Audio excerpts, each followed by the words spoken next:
Bien, les voy a pedir un pequeño ejercicio de abstracción o de imaginación. Vean ustedes dónde estoy yo colocado ahora mismo y, aunque las luces se han apagado, recuerdan desde dónde hablaba hace unos instantes mi colega, el profesor Adolfo Domínguez Monedero. Ven que hay una serie de metros, ¿verdad?, desde donde yo estoy ahora mismo hasta el otro atril. Imaginen por un instante, tanto ustedes como los que nos están viendo por streaming y después en el canal de YouTube de la Fundación, que esta es una línea del tiempo. ¿Se ha escuchado lo último? Desde las filas de atrás. ¿Me confirman en las filas de atrás? Gracias. Es una línea del tiempo, imaginaria. Pues bien, yo no puedo empezar a hablar de Constantino sin hacer un mínimo, les aseguro que un mínimo, ¿cómo les diría yo?, comentario contextual, una pequeña introducción, no tanto a la historia de Roma, sino a los grandes parámetros que nos van a permitir valorar esto que antes decía Adolfo, de los cambios que acontecieron y que tuvieron lugar con las decisiones que Constantino tomó. No podemos entender el alcance de esas decisiones sin partir de un conocimiento previo de lo que Roma era. Naturalmente tiene que ser una introducción muy breve, porque ya les he dicho que no me voy a pasar del tiempo. Este lugar en el que yo estoy, en esta línea del tiempo, sería aproximadamente, por favor, aproximadamente el siglo VIII antes de Cristo. Estoy recorriendo la línea del tiempo, además me permite comprobar si funciona el micrófono inalámbrico y funciona perfectamente. Y este punto, desde el que antes hablaba Adolfo, sería el siglo, aproximadamente finales del siglo V después de Cristo. Donde yo estaba hace un momento, siglo VIII antes de Cristo, y donde estoy ahora, el siglo V después de Cristo. Como ustedes me están viendo desde esa posición, por lo tanto vamos de izquierda a derecha en esa línea del tiempo. ¿Por qué el siglo V, finales del siglo V? Porque a finales del siglo V se produce el final del Imperio Romano en Occidente. El final del Imperio Romano en Occidente. Porque el Imperio Romano en Oriente va a perdurar, como todos ustedes saben, hasta mediados del siglo XV. Pero en el mundo occidental, el imperio como tal desaparece a finales del siglo V. Por lo tanto, esta línea del tiempo, ya ven ustedes que es muy extensa, a pesar de que a mí me suponga, no los he contado, pero 10, 15, 20 pasos. El mundo romano había empezado, por decirlo de algún modo, en ese siglo VIII antes de Cristo, en este momento estoy aquí, sobre la base de una suerte de agregación de pequeñas comunidades de campesinos y de ganaderos, ¿no?, de agricultores y de ganaderos, que en una fecha difícil de precisar, pero que la arqueología nos va permitiendo fijar cada vez mejor, van tomando decisiones colectivas en lo que va a ser Roma. Esas decisiones colectivas van a suponer, básicamente, superar el marco, ya han visto que he dado 2 o 3 pasos, ¿no?, hacia este lado, superar el marco de esas cabañas, de esas aldeas, digamos, diseminadas de algún modo. A ese marco los romanos, que ya podemos hablar de romanos, le van a llamar civitas. Naturalmente de ahí viene nuestra palabra ciudad. Y los que tomaban esas decisiones, los miembros de esa civitas, con derechos para tomar esas decisiones, son los cives. También, naturalmente, de ahí viene nuestra palabra ciudadano. Esto es algo esencial en el mundo occidental. Es cierto que se habían dado los pasos seminales de todo esto, ni más ni menos que en Grecia, de la cual Adolfo Domínguez Monedero es uno de los grandes especialistas a nivel mundial, ¿verdad?, cuando se asiste a la configuración de la polis, que en esencia es algo muy similar a lo que les acabo de decir. De la polis, la politiqué, todo lo que tiene que ver con la polis, de ahí viene nuestra palabra política. Y la politeia, que es el sistema por el cual los politai, los miembros de la polis, deciden tomar esas decisiones conjuntas, es el origen de la política occidental. Mutatis mutandis, más o menos, es lo que va a suceder en Roma. La civitas es esa organización política de la cual es protagonista el populus romanus, constituido políticamente hablando. Importante porque es el origen de la res publica. De ahí también viene en las lenguas romances la palabra república. Sin embargo, el concepto de res publica en el mundo romano es más amplio, porque, si nos ponemos ya aquí, desde el origen de Roma hasta 2 o 3 siglos después, hasta finales del siglo VI a.C., la ciudad, como decía Tácito es uno de los grandes historiadores del mundo romano, escribía en época de Trajano, finales del siglo I, comienzos del siglo II, y tiene una frase preciosa en una de sus obras, y cito textualmente, cuando dice: Roma al principio fue gobernada por reyes. Claro, la ilustración romana de la época imperial sabía que la ciudad había sido gobernada por reyes al principio, pero esos reyes fueron expulsados finales del siglo VI a.C., y el sistema político, más o menos desde donde yo estoy ahora, es esa república de la que hablamos. Pero el concepto república va a perdurar. Quiero decir que trasciende a ese formato de gobierno sin reyes. También importante porque en época imperial, más o menos desde la silla en adelante, la silla está colocada con toda la intención, porque sería la época de Augusto, más o menos, que es la época en la cual ya la República Romana se va a ir transformando en un imperio, con un autócrata a la cabeza, el emperador. Todo esto es importante saberlo, porque aunque la República, miren que voy avanzando, va a durar desde finales del siglo VI hasta finales del siglo I a.C., en las últimas 2 décadas aproximadamente del siglo I a.C., Augusto, más o menos a la altura de esta silla, tendríamos que ponerla quizás un poquito más hacia acá, Augusto toma una serie de decisiones que consisten en, por decirlo de algún modo, enterrar el sistema republicano, aunque mantuvo muchas de sus formas y muchas de sus instituciones, y situarse él a la cabeza como princeps, como el principal de todos los magistrados, ¿no? Como el emperador, tal y como lo solemos conocer. Y este es el formato del gobierno romano hasta el otro extremo de la sala. Es decir, los 5 siglos siguientes, desde la silla hasta allí, el imperio romano será eso, un imperio.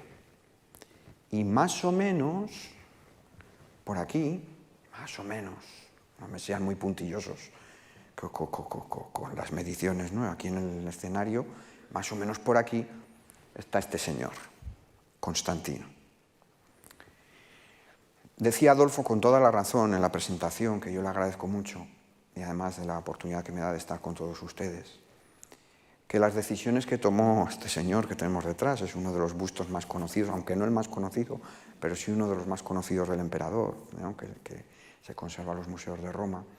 Las decisiones que tomó Constantino fueron en términos romanos, de una gravedad, es decir, de una profundidad tal que han llegado hasta nuestros días en muchos casos, ¿no? Como vamos a tener ocasión de ver en la conferencia. Y no solo eso, sino que en un pequeño epílogo de la conferencia, al que dedicaré 2 o 3 minutos, verán que el legado de Constantino, es decir, lo que sucedió después de él, pues todavía termina de modelar esta importancia de sus decisiones. El mundo que nos rodea, a nivel ideológico, no se entiende sin las decisiones que tomó Constantino y sin su época. Vamos a verlo.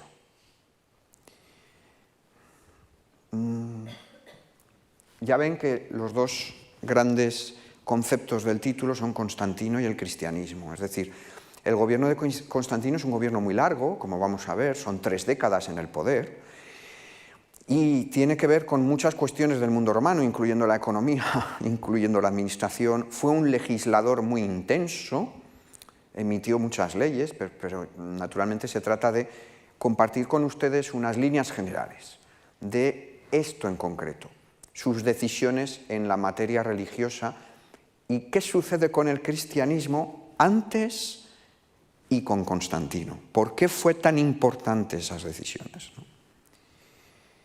Miren, Me van a permitir que me siente un instante. No sé si ustedes tienen Twitter. Bueno, les voy a mencionar un concepto de Twitter. Es una cuenta de Twitter, @pontifex. Si alguien en la sala tiene Twitter, ya sabe de qué estoy hablando.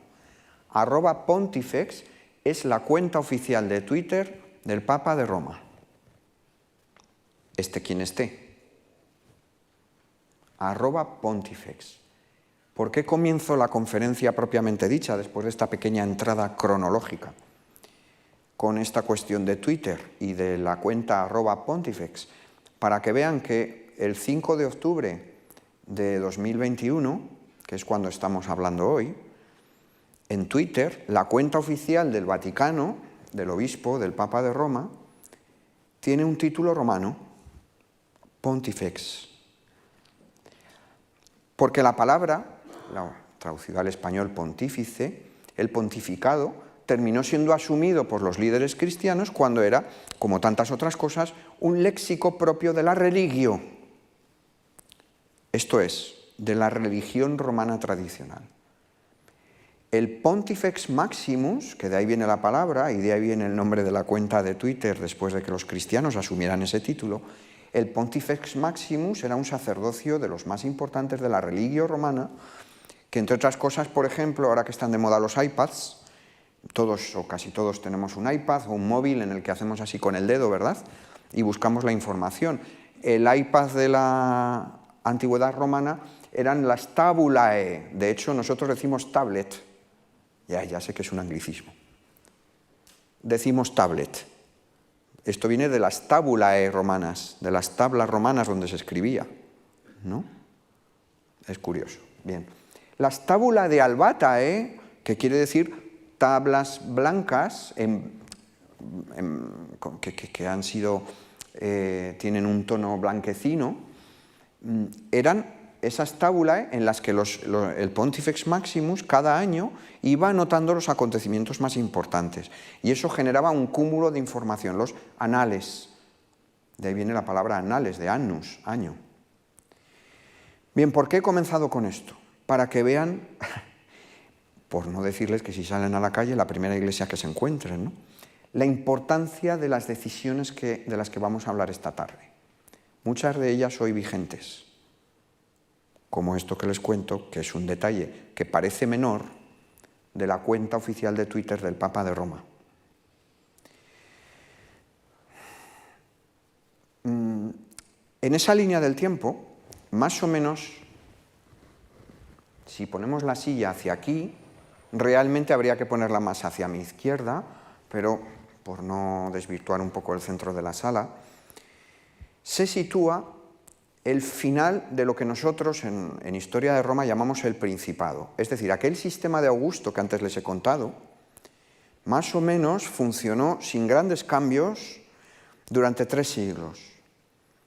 Lo que sucede es que, por motivos que ahora no tengo tiempo de explicar, a finales del siglo III después de Cristo, es decir, casi 3 siglos después de Augusto, hubo una serie de problemas en el imperio que motivaron que el sistema de las dinastías, de las famosas dinastías de emperadores que a todos ustedes les suenan, los Julio Claudios, los Flavios, los Antoninos, los Severos, ¿no? Estas dinastías que habían gobernado el Imperio Romano entran, digamos, en colapso. Y va a haber durante bastantes años lo que se suele conocer como emperadores soldado, una serie de oficiales del ejército que van a ser ellos los emperadores y que van a gobernar el mundo romano normalmente durante pocos años, cada uno durante pocos años. Y uno de esos emperadores soldados normalmente eran de la zona de lo que antes llamábamos Yugoslavia, para entendernos. Ahora ya uno se pierde, ¿no? Croacia, Serbia, Montenegro, en toda esa zona de los Balcanes, en toda la zona del Ilírico romano, que era incluso más extenso, ¿no? De ahí procedían esos oficiales que gobiernan el imperio, les sitúan avanzado, muy avanzado el siglo III después de Cristo. Y uno de esos oficiales le da la vuelta como un calcetín al imperio desde todos los puntos de vista. El fiscal, el económico, el militar y el administrativo. Este hombre se llamaba Diocles, pero va a gobernar como Diocleciano. Finales del siglo III, desde las últimas semanas del año 284 hasta su abdicación el 1 de mayo del año 305, es decir, finales del siglo III, primerísimos años del IV. Y le da la vuelta como un calcetín al imperio. Fíjense que multiplica el número de provincias. Hasta entonces, más o menos, ya sabemos que Trajano conquistó la Dacia, ¿verdad?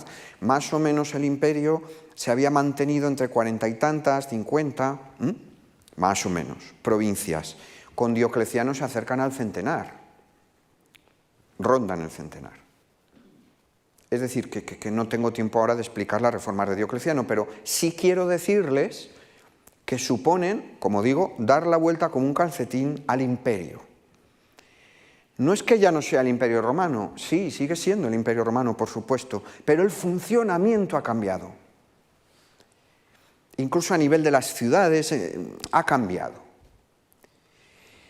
Y lo que más nos llama la atención, y ya va a aparecer nuestro personaje de inmediato aquí entre nosotros, lo que más llama la atención de todas esas reformas es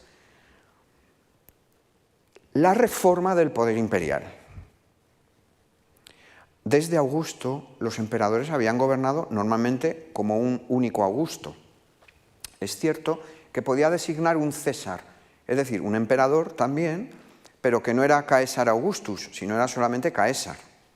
Es decir, era solamente César, sería como un emperador de la Europa League, ¿no?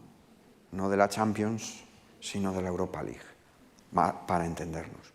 Pero bueno, más o menos había sido ese funcionamiento. Un Augusto al frente del imperio, un emperador de máximo nivel, que como mucho asociaba al poder a un César, a un emperador. Pero Diocleciano va mucho más allá. Las reformas de Diocleciano van mucho más allá. Y a nivel imperial, en fases, no lo hizo todo con este chasquido de dedos, sino poquito a poco, fue formando primero una diarquía, un poder de dos, y luego, sobre todo, esto les va a sonar, la famosa tetrarquía, un gobierno de 4. 4 emperadores, 2 con rango de Augusto, que ya saben que es el nivel supremo, y 2 con el rango de César. Un Augusto y un César para las provincias orientales, y un Augusto y un César para las provincias occidentales. No es que se divida el imperio. La partitio imperii, es decir, la división del imperio en 2 partes, que es la palabra latina, pars, partis, partes en plural, tendrá lugar a la muerte de Teodosio, finales del siglo de Constantino, finales del siglo IV. Lo de Diocleciano es una división del poder, pero no del imperio como tal. Y en esa tetrarquía, gobierno de 4, no les quiero aburrir con los nombres, uno de los emperadores era Constancio, padre de Constantino. Por lo tanto, ya estamos entrando muy directamente en la materia constantiniana. Estamos finales del siglo III, primerísimos años del siglo IV.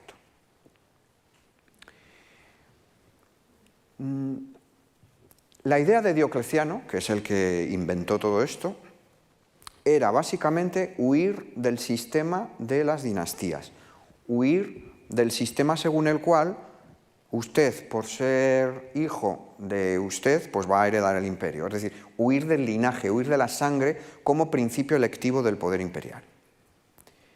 E ir a una especie de meritocracia, un poco entre nosotros, y a estas alturas Diocleciano no creo que se enfade. Era una meritocracia un poco entre nosotros, ¿no? Nunca mejor dicho, porque fue nombrando a oficiales del Ilírico también, ¿no? Es decir, que quedaba un poco todo en familia, lo que pasa que en este caso no en familia de sangre. Bien, esa tetrarquía, ese gobierno de 4, ya incluye a Constancio, aquí en Occidente, con Maximiano, que era el Augusto, Constancio. La tarea se la extraía, porque en esos momentos ya los bárbaros son un peligro en las fronteras del imperio. y especialmente aquí en Occidente, sobre todo en las Galias, en Britania, en el mismo Reino Unido que ahora se nos ha ido de la Unión Europea, pues estaba, en vez de Brexit, ¿no?, es todo lo contrario, había entrado en el mundo, digamos, imperial romano, ya saben ustedes, de la época de Claudio, desde los años 40 del siglo I después de Cristo. Bien, pues en Britania, en la Gran Bretaña actual, las provincias allí romanas tenían graves problemas, ¿no? Recuerden el muro de Adriano, que está al norte de la isla y que recomiendo su visita. Vayan ustedes bien protegidos para el frío, porque incluso aunque vayan en agosto o en julio van a pasar un frío espantoso. Pero les aconsejo la visita porque se conservan los fuertes romanos y todo el sistema de infraestructura romana. Estar en el muro de Adriano es estar en el Imperio Romano, en el sentido según el cual si uno se sienta allí, si uno se sienta, hombre, no en las piedras, por favor, pero sí al lado de las ovejitas que pastan por allí, piensa inmediatamente en Siria, o en África, o en Grecia, y uno piensa, Roma iba desde aquí hasta allá, y hasta el norte de África. Bueno, pues toda esta zona de la Galia y de Britania la tenía encargada el Papa de Constantino. ¿Cuál era la idea de Diocleciano? Que los dos Augustos se marcharan a su casa, literalmente. Esto que se dice ahora en la política, pues si no tal, me voy a mi casa, que luego nadie hace, pero Diocleciano lo hizo, abdicó el 1 de mayo del año 305, el 1 de mayo digo, del año 305, abdicó, obligó a su colega Maximiano a que hiciera lo mismo, aunque él no quería, los dos abdicaron y corrió el turno sucesorio, de tal manera que los dos Césares que yo les decía subieron a Augustos y designaron a un César cada uno. Me van siguiendo, ¿verdad? En Occidente, este Constancio, este padre de Constantino, pasa a ser Augusto, pero no nombra a su hijo como César. Esa era la clave. Queda excluido del acceso al poder. Y ya era, como decimos, me van a permitir de vez en cuando alguna expresión coloquial, tanto ustedes como los que nos ven por streaming y luego por el canal, ya era talludito Constantino. Constantino había nacido en torno a, porque no estamos seguros, 270, 272, por ahí, en la zona de Serbia y todo ese entorno, ¿no? Por lo tanto, en 305 ya era treintañero, que para el mundo romano era una edad ya muy avanzada. Y sin embargo quedó fuera del collegium, es decir, el colegio imperial, collegium, que hay varios collegae, varios compañeros. Siento meter latinismos, o como diría alguno, latinajos, ¿no? Pero para mí es imprescindible. Pero intento siempre dar o la traducción o el sentido de la frase, y además creo que ayudan a entender el verdadero lenguaje político de los romanos. No tenemos que tener miedo a esto. Si hay políticos que en una entrevista de televisión arrollan con anglicismos en el horario de máxima audiencia, por los profesores de universidad déjennos que metamos algún latinajo, ¿no?, de vez en cuando. Bien, Constantino queda excluido. ¿Y qué hace? Pues no se va a conformar. Esta sucesión ya han visto que ha tenido lugar en 305, ¿verdad? Pues ya en el año siguiente, en 306, Constancio muere. Muere en Eboracum, actual York, en Inglaterra, que es una ciudad que muchos de ustedes conocerán, pero que al que no la conozca le aconsejo la visita. Es una ciudad preciosa con un amplio sentido romano dentro de lo que puede quedar de romano en la Britania actual, bueno, en la Inglaterra actual, ¿no?, en el Reino Unido actual. Pero es una ciudad maravillosa. Bueno, allí muere Constancio y Constantino ve llegada su hora.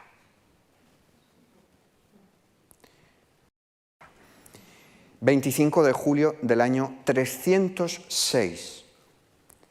usurpación, fíjense lo que digo, usurpación de Constantino.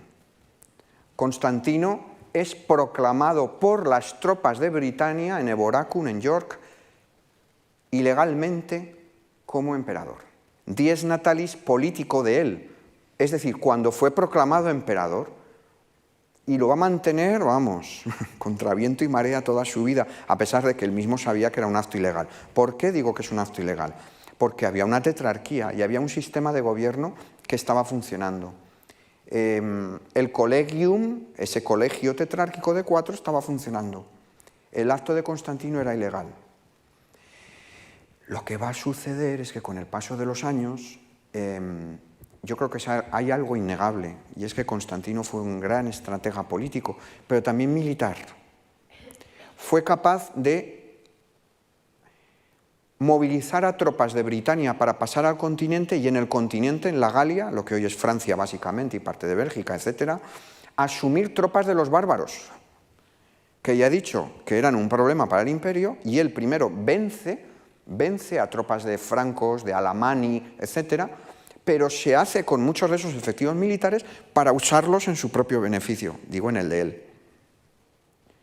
Y esto es innegable, es decir, fue muy hábil política, militarmente y, como vamos a ver, religiosamente. Por lo tanto, el triunfo político de Constantino empieza con una ilegalidad. Su dies natalis, que luego, claro, con el paso de los acontecimientos, se va a convertir en su verdadero día natalicio político. Y la tetrarquía empieza a resquebrajarse. Les ahorro absolutamente todas las batallas, no todas, porque alguna voy a mencionar, pero la mayor parte de las batallas se las ahorro. Simplemente quiero que sepan, por seguir avanzando, porque voy a seguir un hilo cronológico. Ya han visto la importancia, ahora no está de moda la cronología, pero yo estoy chapado a la antigua en eso. Por eso he empezado con la línea del tiempo. Voy a seguir un hilo cronológico en la conferencia. Ya vamos avanzando. Ya tenemos a Constantino proclamado emperador. Lo que va a pasar en los siguientes meses es que otro hijo de otro de los tetrarcas, estos tetrarcas que cuando ustedes van a Venecia y salen de los museos de Venecia, debajo están las parejas besándose normalmente en unos bancos que hay a la salida a mano derecha, encima está el grupo de los tetrarcas que se están abrazando, ¿no? Bueno, estos eran los tetrarcas, de los que estaba hablando yo hasta ahora. Bueno, pues otro de esos tetrarcas tenía un hijo que se llamaba Magencio. Y este Magencio, pues ve en Constantino una especie de modelo. Dice, pues si este lo ha hecho, yo no voy a ser menos. Y da otro golpe. En este caso, con apoyos en el Senado de Roma, ciudad importante, importante. Y Magencio se proclama también ilegalmente emperador. Estamos todavía en el año 306, esto sucede en torno a octubre. Lo de Constantino había sido en julio. De tal manera que empiezan una serie de querellas, de enfrentamientos políticos, a veces también armados, entre los distintos colegae, esos colegas de la tetrarquía, y por ahorrarles los detalles, les diré, por resumirlo mucho, que va a entrar en la tetrarquía un individuo al que luego me referiré, que se llamaba Licinio, y que el enfrentamiento definitivo entre Constantino y Magencio, que eran los verdaderos hombres fuertes política y militarmente en Occidente, tiene lugar en octubre del año 312. Ni más ni menos que cuando ustedes visitan el Vaticano actual, ya han visto que he empezado hablando del Vaticano con la cuenta de @pontifex, cuando ustedes visiten las maravillosas estancias vaticanas que los papas de comienzos del siglo XVI habían encargado especialmente a Rafael, ¿verdad? Lo que pasa es que Rafael, como todos ustedes saben, tuvo una muerte prematura y muchos de sus encargos fueron terminados por sus discípulos, por su taller, que también era un taller maravilloso. Cuando ustedes visitan las estancias del Vaticano, las de comienzos del siglo XVI, se van a encontrar allí varias escenas de la vida de Constantino. Ya sabían los papas del Renacimiento que encargaban, porque es el momento axial del triunfo del cristianismo, como vamos a ver ahora inmediatamente. Digo esto porque en una de esas estancias está representada la batalla de Puente Milvio, Octubre, ya vamos avanzando en el tiempo, octubre del año 312. Batalla en la cual Constantino vence a este rival que yo les decía, Magencio, que tiene una muerte además muy cruel, su cabeza es paseada por Roma, etc. Y la propaganda constantiniana, en momentos inmediatamente posteriores, va a empezar a hacer correr la idea según la cual el Dios de los cristianos estaba detrás de la operación militar.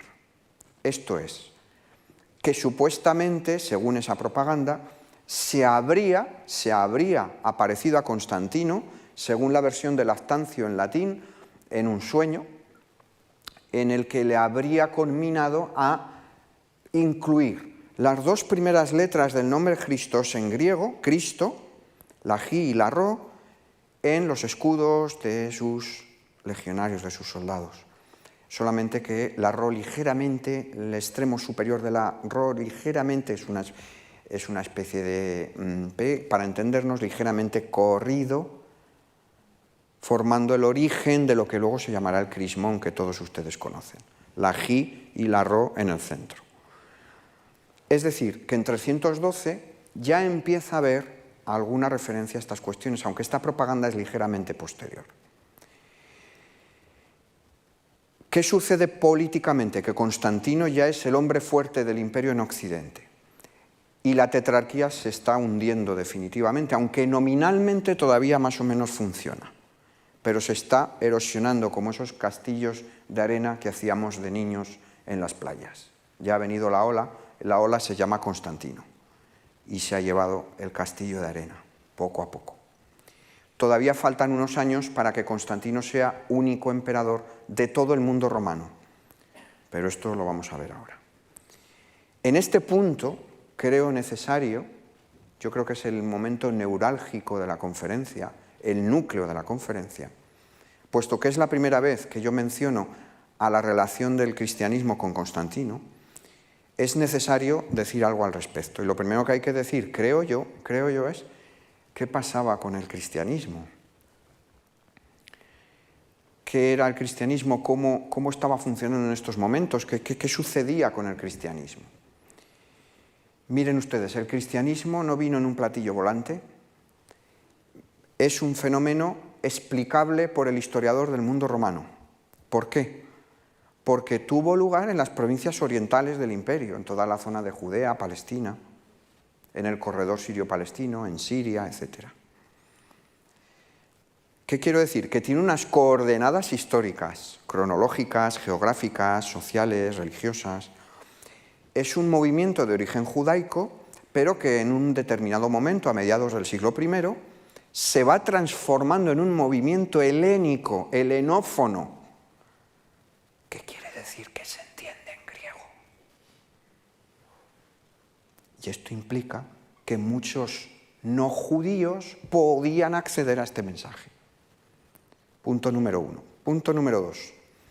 Es un mensaje de salvación personal.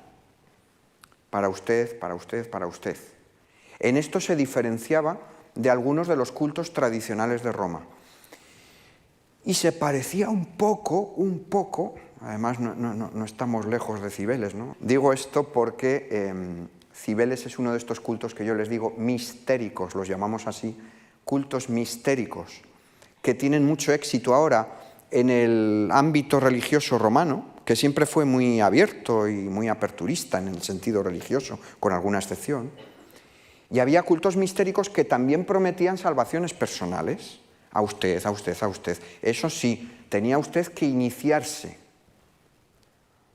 experimentar una catarsis, una purificación, seguir unos ritos iniciáticos, es decir, que no era fácil.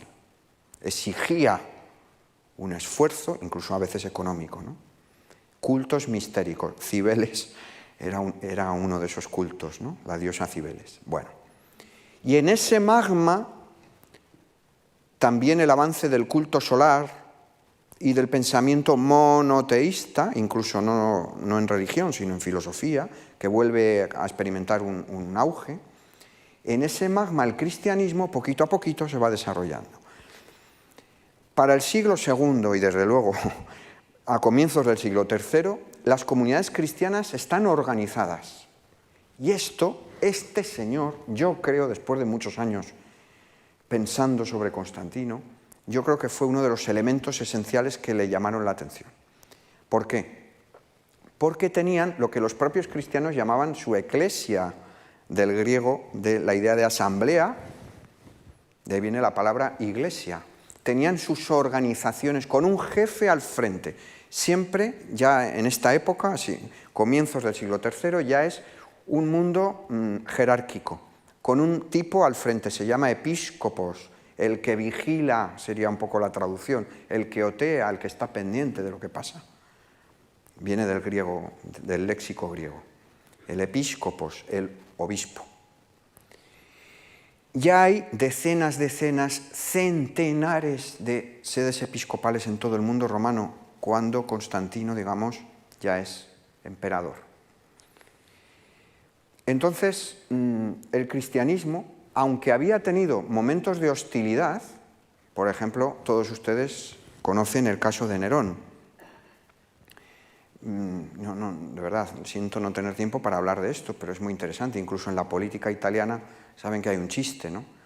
Si han leído las memorias de Javier Rupérez, que son muy interesantes, del político español, pues se hace eco de este chiste, ¿no? Es un chiste muy famoso en Italia, cuando recrea la escena de Nerón condenando a muerte a la damnatio ad bestias, que era la condena oficial a los cristianos, y se aparecía su prefecto del pretorio Tigelino, y dice: oh, Augusto Nerón, los leones no pueden con ellos, es al contrario, se están comiendo ellos a los leones.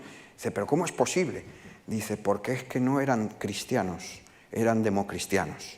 Bueno, ese es un chiste que circula mucho en Italia y que Javier Rupérez, que es democristiano, como todos ustedes saben, con mucho sentido del humor, con ironía propia, pues contaba en su libro, ¿no?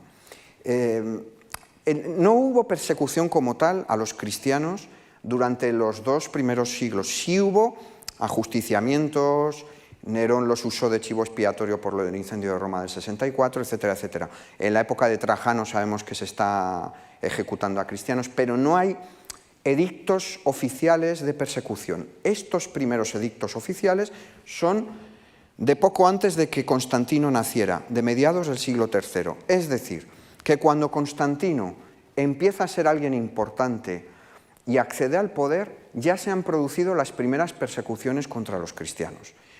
La mayor de ellas, la de Diocleciano,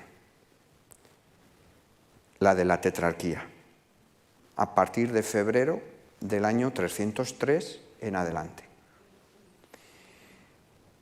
Entonces, cuando Constantino ya llega al poder, el cristianismo, ni mucho menos, pero ni mucho menos, es una religión que esté en el poder ni nada por el estilo. Es una religión que ha padecido persecuciones.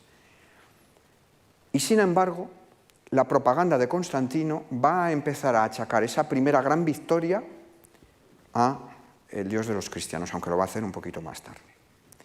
Lo que sí sabemos empíricamente, los historiadores trabajamos con datos, como cualquier otro académico, ¿no? Sabemos empíricamente que en estos años que les decía, 312, y ya un poquito después, 313, como vamos a ver ahora, pero incluso ya en 311, él está empezando a favorecer determinadas cuestiones de las comunidades cristianas. En el norte de África, por ejemplo, les concede acceso al sistema de lo que hoy nosotros llamaríamos al AVE, ¿no? Es decir, los mejores transportes públicos del mundo romano era el cursus del imperio. Sería algo así como nuestra línea de alta velocidad, lo que pasa que con caballos. Y les da ese acceso, que era algo importante. También les da dinero, empieza a dar dinero a las iglesias de África. Y esto es un cambio, ya es un cambio importantísimo. Se está acercando al cristianismo. Pero mantiene, y quiero que esto lo tengan todos ustedes claro, mantiene los cultos tradicionales. Él sigue amonedando a los dioses de Roma tradicionales, por ejemplo a Marte, y sobre todo a Sol Invictus, al Sol Invicto, al culto solar, importante.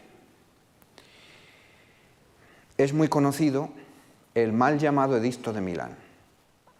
Digo mal llamado porque no existe como tal el Edicto de Milán. Lo que se produjo en Milán fue una entrevista, ven que vamos avanzando en el tiempo, en febrero aproximadamente del año 313, una entrevista entre Licinio, ese Licinio que yo les mencionaba antes, que es el hombre fuerte, por decirlo rápidamente, del imperio en las provincias orientales, y Constantino. Esa entrevista tiene lugar y ellos lo que acuerdan es dar la tolerancia a los cristianos. Pero atención, es muy importante que les aclare como mínimo dos cosas. La primera, ya había un edicto anterior, edicto de Galerio del año 311, de tolerancia a los cristianos. Ojo, porque Galerio había sido uno de los perseguidores más tenaces de los cristianos, pero prácticamente casi ya a poco ya de morir, emite este edicto de tolerancia, 311. Entonces estos dos, Constantino y Licinio, en Milán, segunda aclaración, lo que hacen es acordar una política de tolerancia más restitución de bienes. Restitución de bienes, muy importante, el patrimonium, el patrimonio. Porque las persecuciones no solamente suponían la purga física, incluso podía conducir a la muerte, sino la privación de cargos políticos y la pérdida de tus propiedades confiscadas. Entonces el edicto va más allá, ¿verdad? Bueno, el edicto. Lo que acordaron allí, ahora vamos al tema del edicto, lo que acordaron allí fue dar la libertad. Libera potestas sequendi religionem. Fíjense la expresión que es preciosa. Es todo el vocabulario político romano está aquí. Aquí hay siglos de política romana, dice la potestas. Es decir, libera potestas, la libertad, la facultad de seguir la religión que uno quiera. Libera potestas sequendi religionem. Y dicen, esto todo lo hacemos por la, bueno, está en acusativo, securitatem publicam, por la securitas pública, la seguridad de todos. Pero eso es una decisión que toman ellos y que luego sí transforman en un texto, pero ya es posterior, son los edictos posteriores. ¿Se dan cuenta? Porque yo para esto soy muy quisquilloso. El edicto de Milán como tal no existe. Existe el acuerdo que ellos toman y luego los edictos que eran el mismo texto que emiten en las provincias. Pero es muy importante, libertad religiosa, más el tema económico. Ellos dos, Constantino y Licinio, van a entrar en varias campañas militares, van a estar en guerra. Esa guerra va a llevar distintos ritmos, no les quiero aburrir con esto,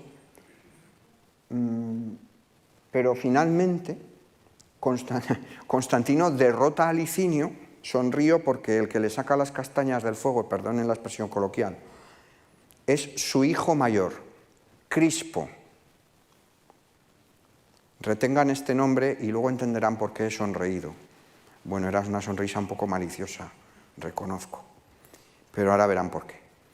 Crispo, su hijo mayor, le saca las castañas del fuego para vencer a Licinio. Entonces ya a partir de 324, fíjense, 324, ya Constantino es el único Augusto de todo el mundo romano. Es el único hombre fuerte de todo el mundo romano. Y va, igual que yo en la conferencia, voy a acelerar en el tiempo, no tanto en el tiempo porque estoy llegando a la fase, digamos, decisiva, pero sí un poco en el tiempo mío personal, de los minutos quiero decir. Él aceleró en esto que les digo del cristianismo. Vamos a verlo. Cuando vence a Licinio, claro, él se da cuenta que de repente tiene todas las provincias orientales para él, ¿no? Vaya cambio, ¿no?, en la vida de alguien. De ser emperador de la mayor parte de todo el mundo romano occidental, de repente a encontrarte con que también controlas todas las provincias orientales. Recuerdan lo que les decía antes, ¿no?, que cuando uno está en el muro de Adriano, allí pasando frío, en Britania, en Gran Bretaña, y uno piensa en Siria, en Egipto, en Judea, se da cuenta de la magnitud de Roma. Y este hombre que tenemos aquí pues a partir de finales del 324 se encontró con que pues, tenía que gobernar también todas las provincias orientales. Para entonces, él ya verdaderamente ya ha tomado la decisión de aproximarse definitivamente al cristianismo. Él se da cuenta que, como dicen ahora los tertulianos estos de las radios, le rentaba políticamente esa aproximación al Dios de los cristianos. Claro, él se había dado cuenta de esto que yo les decía antes, que el cristianismo tiene comunidades organizadas. Es una organización jerárquica. Pero también se había dado cuenta de que estaba absolutamente dividido entre sí el cristianismo. No había realmente un cristianismo. Había varios cristianismos en estos siglos del mundo romano, porque el fundador no había dejado escrito nada. Lo que había dejado eran una serie de colecciones de dichos, lo que los alemanes llaman la fuente Q, unos aforismos, unas colecciones, unas anécdotas, las parábolas, etcétera, que fueron recogidos por escrito, con distintas variantes, dependiendo de las ciudades. No es lo mismo Alejandría que Antioquía, Éfeso que Roma o que Cartago. Cada gran ciudad del mundo romano tenía sus propias comunidades cristianas potentes que interpretaban esos textos según su propia tradición. Y no siempre coincidían. Y eso Constantino lo sabía. ¿Por qué lo sabía? Porque lo había, entre comillas, padecido ya en Occidente. Las iglesias del norte de África en 311-312 estaban enfrentadas entre sí y él tuvo que, permítanme la expresión soez, tuvo que meter mano ahí desde el punto de vista político como emperador. Porque, recuerden la cuenta de Twitter, era Pontifex Maximus. Jamás de los jamases Constantino va a renunciar al título de Pontifex Maximus. No va a renunciar a él. El primer emperador ya lo era, Augusto, y él también lo fue. Todos los emperadores romanos lo fueron, hasta Graciano, avanzado el siglo IV, que es el primero que va a retirar el título de su titulación imperial. Es decir, que como jefe de la religión romana decide intervenir en esas disputas entre los cristianos en África. O sea que él ya sabía que había, digamos, movidas. Lo que le sorprendió, y él mismo lo sabemos que le sorprendió por las palabras que él utiliza, escribe unas cartas a los principales jefes del cristianismo en las provincias orientales, sobre todo en la zona de Alejandría, porque a él le sorprende la gran discusión que tienen allí. Y esta no era como la del norte de África, esta era una discusión esencial, era una discusión cristológica, porque discutían sobre la naturaleza de Cristo. Discutían sobre la relación entre el Padre y el Hijo. Y un presbítero de Alejandría, Arrio, proponía que como el Hijo, y me van a permitir el silogismo de la filosofía griega, que es lo que Arrio aplicaba a su razonamiento, como el Hijo había sido creado, en tanto que ha sido creado, ha tenido que haber un momento en el que no ha sido, no ha existido. Y por lo tanto no puede ser divino, porque la divinidad es atemporal. Dicho en palabras burdas por mi parte, pero es el silogismo que utiliza Arrio, más o menos. Por lo tanto, cuestiona, niega esa dimensión divina del Hijo. Y claro, esto es un misil en la línea de flotación de la cristología. Entonces había un enfrentamiento. Y Constantino, cuando vence a Licinio y se encuentra esto, él que buscaba en el cristianismo una religión monoteísta, con un solo Dios, para un solo emperador, que aquí está, bajo mi punto de vista, es una opinión muy personal, la gran cuestión. Él está enterrando la tetrarquía, el gobierno de 4, que había sido muy conservador en términos religiosos, había mirado otra vez hacia los dioses tradicionales de Roma, Júpiter, Hércules, se habían asociado con los emperadores de la tetrarquía.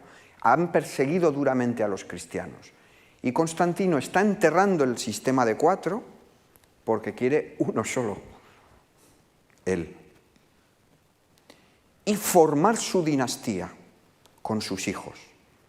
Entonces, claro, encontrarse esto le suponía un escándalo y les escribe cartas que han llegado hasta nosotros, afortunadamente transmitidas por Eusebio de Cesarea, que era un obispo de esas provincias orientales, donde les dice: dejaos de tonterías, aclarad esto rápidamente. Y como no se aclaró, convoca el famoso concilio de Nicea, año 325, primer concilio ecuménico para toda la cristiandad, donde se va a imponer la fórmula en griego homoousios, de la misma naturaleza, para definir esa relación entre el Padre y el Hijo. Engendrado, no creado, de la misma naturaleza, homoousios. Claro, esto era un triunfo de los enemigos de Arrio, pero fue un triunfo temporal, porque luego hubo muchos dimes y diretes en esto, y muchos concilios que van a rehabilitar a Arrio, por ejemplo, o van a volverlo a condenar, es decir, va a haber un relativo carrusel, un tío vivo de concilios a partir de estos años. Pero es la base, lo que antes decía Adolfo de las decisiones, es la base, ese niceísmo, ese concilio de Nicea del año 325, con Osio de Córdoba, teniendo ahí un papel como gran muñidor de todo este tinglado, es la base de lo que después, en este mismo siglo IV, y otro hispano, lo digo por lo de Osio de Córdoba, Teodosio, va a definir como catolicismo, que es el credo que todavía se estudia en las catequesis de los niños que son cristianos, ¿no? Es el credo católico, que va a definirlo así Teodosio, a finales del siglo IV. Ahora, en 325, finales del primer cuarto del siglo IV, se están poniendo esas bases. Homoousios, engendrado, no creado, dice homoousios de la misma naturaleza. Claro, que un emperador romano no solo apoya al cristianismo, sino que se ponga a la cabeza, como dicen nuestros políticos, de la manifestación, es muy llamativo, es un gran cambio en la historia de Roma. Un cambio definitivo, porque esto va a ser así ya con mucha frecuencia en el resto. ¿Se acuerdan cuando me iba allí antes? En el siglo V ya después, ya siglos IV y V es frecuente que los emperadores convoquen concilios. Constantino se sentó en el concilio, por si había dudas. Estaba allí el propio emperador, el Sebastos, el Augusto, el autocrátor, ¿no? Estaba allí el Augusto, el emperador. Es decir, que estamos poniendo las bases de la historia de Occidente para los siglos posteriores, porque esta asociación entre el máximo poder político y el elemento cristiano, como todos ustedes saben, es la base de lo que luego es el mundo medieval. No se entiende el mundo posterior de Europa sin estas decisiones que estamos viendo. Claro que todo tiene sus luces y sus sombras, y antes sonreía yo por lo de Crispo. Ven que sigo un hilo cronológico. En el año siguiente, en 326, y estamos entrando pues, en los últimos minutos de la conferencia, en el año 326 Constantino estuvo en Roma. La verdad es que iba poquísimo. Y no le debía gustar mucho. Hay algunas fuentes al respecto que dicen que no le gustaba mucho Roma. No sé si le hubiera gustado que buena parte de la iconografía que nosotros hoy tenemos en mente cuando pensamos en Constantino se conserve en Roma. No sé si eso le hubiera gustado mucho. 326, él está en Roma para celebrar los bicenalia, es decir, ¿se acuerdan de lo del 25 de julio del 306? Para celebrar sus 2 décadas en el poder. Y bueno, esto tiene muchos problemas, las fuentes son contradictorias, pero hay una tradición hostil a Constantino, que sostiene que ordenó el asesinato tanto de Crispo, de su primogénito, del que antes yo les hablaba, como de su esposa Fausta, con la que había tenido otros hijos, que luego le van a suceder a él en el poder imperial. Crispo era hijo de una chica anterior, ¿no? Zósimo, que odiaba la figura de Constantino, aunque Zósimo escribe a finales del siglo V, maneja informaciones de un apio. Zósimo nos cuenta que corría el rumor que estaban liados, ¿no? Que tenían un romance Crispo y Fausta. Bueno, no lo sabemos a ciencia cierta. Lo que sí sabemos es que ambos fueron ejecutados. Esto no nos debe de sorprender mucho, porque es la política romana. Todas las decisiones que Constantino toma en materia religiosa son las decisiones de un emperador. Lo que pasa es que cambia para siempre la estrategia religiosa del imperio, pero él ejerce de emperador. Y de hecho, esta relación con el cristianismo no es lineal, es decir, tenía muchos recovecos. Por ejemplo, ya les he dicho que la moneda emite monedas con la efigie de Sol Invicto varias veces, o de Marte. Años antes, en 310, había visitado un santuario a Apolo, dedicado a Apolo, uno de los dioses más tradicionales del mundo grecolatino, en la Galia. Y un maestro de retórica que pronuncia un discurso le dice: se te apareció Victoria, la diosa romana, con una corona en la que te anunciaban, Apolo y Victoria, te anunciaban 30 años de gobierno. Quiero decir que es una relación que no es unidireccional, que tiene sus recovecos. Sin embargo, a partir de este instante, 324, él envía varios textos, que no tengo ahora tiempo de contarles, donde él dice que claramente hay un Deus omnipotens, son palabras que él utiliza y cito textualmente. Es decir, a partir de 324 ya es muy clara esa asociación. Años antes, en 315, Lactancio, uno de sus grandes propagandistas, escribe un texto en latín, y entro en los últimos 5 minutos de la conferencia, que se titula De mortibus persecutorum, sobre las muertes de los perseguidores, donde pone a parir, literalmente, a todos los emperadores que alguna vez se habían enfrentado a los cristianos o que habían ordenado ejecuciones. Y es un texto claramente de propaganda a favor de Constantino. Eusebio de Cesarea, Lactancio escribe en latín, Eusebio de Cesarea, que escribe en griego, pues inventa la historia eclesiástica, que es otro género que va a tener un gran éxito luego en toda la Edad Media. Y va a escribir, la publica ya después de la muerte del emperador, una vida de Constantino, donde digamos que diseña este Eusebio la imagen del emperador cristiano. Así que cuando Constantino se siente muy enfermo, en la primavera del año 337, a principios, finales del invierno, del 336 al 37, comienzos de la primavera, él había fundado una ciudad, Constantinópolis, Constantinopla, la actual Estambul, sobre la ciudad de Bizancio, y él allí en Constantinopla había ordenado que se hiciera un mausoleo con 12 cenotafios, es decir, 12 tumbas sin restos, pero que el proyecto era dotarlas de restos. Me refiero a las supuestas tumbas de los apóstoles, con el 13º apóstol en el centro, que era él. Luego su hijo Constancio ampliaría el complejo, es la iglesia de los santos apóstoles de Constantinopla.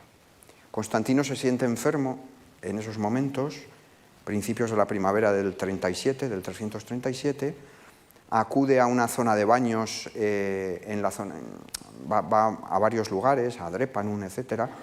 Y en Bitinia, al norte de Asia Menor, al norte de la Turquía actual, ya está prácticamente moribundo y se bautiza.